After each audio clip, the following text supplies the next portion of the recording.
Hi everyone, in front of me I've got Itel S24 and let me share with you how to change the 3 buttons navigation into the gestures in this device. So let's start with opening the settings, and here we have to scroll down to the very bottom to find the system.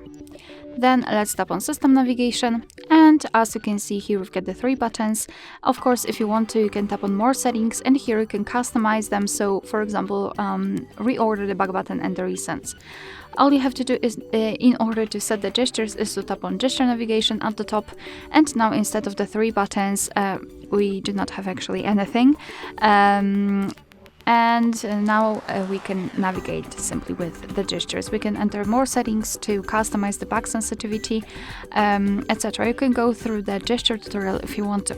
If you'd like to get back to the previous page, simply swipe your finger from the side to the center until you'll see this arrow and release the finger.